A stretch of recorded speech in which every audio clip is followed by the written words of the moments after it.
This, as you may recognize, is a map of the Commonwealth of Virginia. And there's a little town, legally chartered and organized as a county, not a city, like the neighboring communities of Alexandria and Falls Church, but still is an upscale suburb of the nation's capital. Residents there have a median income over $110,000, located just across the Potomac River from Washington, with a population approaching almost 250,000, over 160,000 of whom were registered to vote in the June primary elections. Arlington, Virginia, the crown jewel in the 8th Congressional District, and according to press reports, in Arlington, Democrats hold almost all of the levers of power, and the voters there are so solidly blue that they are among the Northern Virginians who usually provide the margin of victory for Democrats who win statewide. On a given morning, not too long ago, the rest of the world disappeared to residents in Arlington, and they were left all alone. Its inhabitants were never sure whether the world was destroyed and only Arlington had been left untouched, or whether the county had somehow been taken away to another place or another dimension.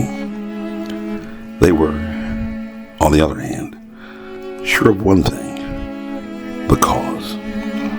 A monster had arrived in the village, and just by using his mind, he took away everything they may once have ever known, because, apparently, filled with hate, they displeased him, and he moved an entire community back into the distilled existence, ripped with rage, fear, and desperation, just by using his mind and hateful words.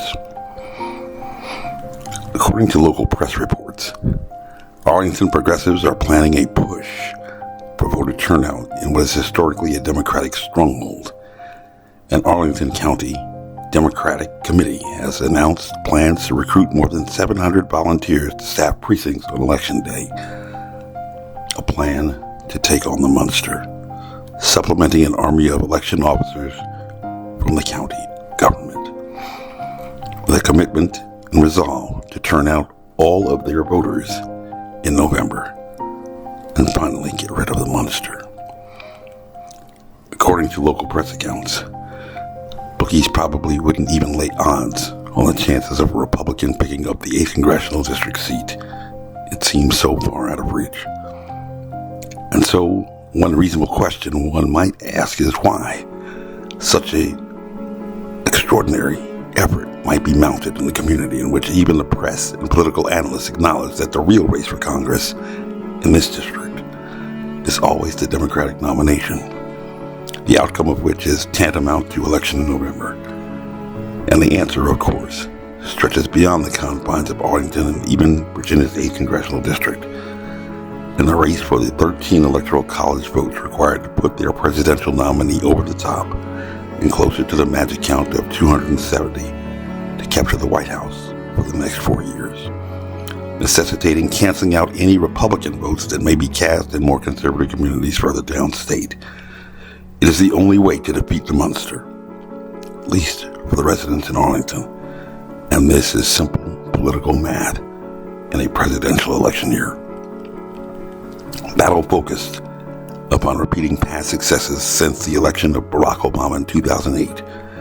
This year, while Democrats across the Commonwealth are hoping to galvanize their progressive voters under the rally cry that bodily autonomy is on the ballot this November, Arlington Democrats are going to stand up for reproductive rights, voting rights, and constitutional rights, according to local party officials.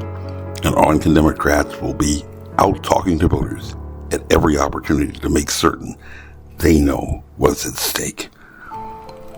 And with so many Democrats in Arlington and in Northern Virginia, generally in Virginia's 8th Congressional District, Republicans tend to be just make a statement candidates, playing to a small far-right base in that district, in recent years capturing no more than less than 23% of the vote, while independent candidates have historically never claimed more than 5% of the total vote.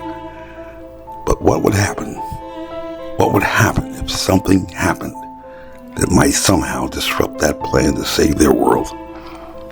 According to Murphy's Law, anything that can go wrong will, and no plan survives first contact with the enemy.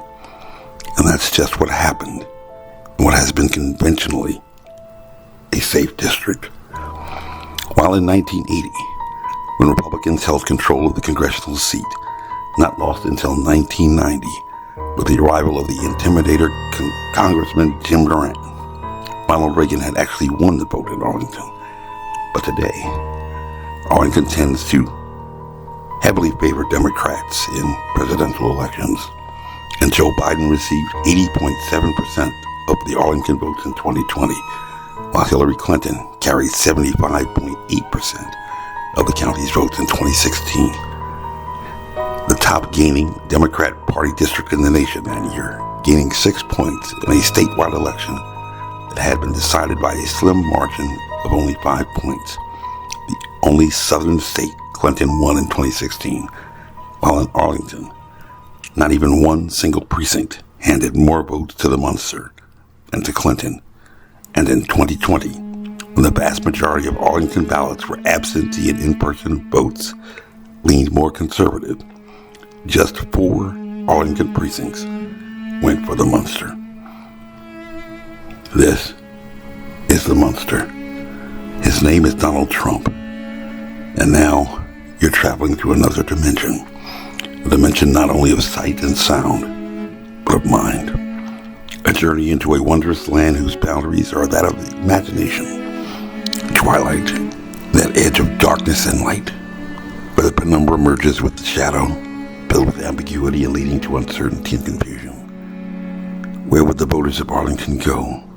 What might they do if they had lost their one organizing purpose on Election Day, the sampled ballot that they used to remind them how to vote, their only guide to lead them from the darkness?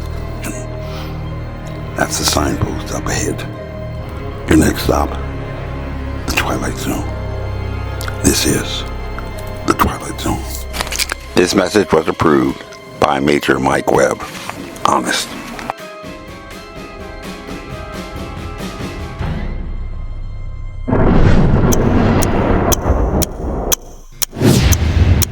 This has been a Filmways presentation, darling. And y'all come back now. Yeah.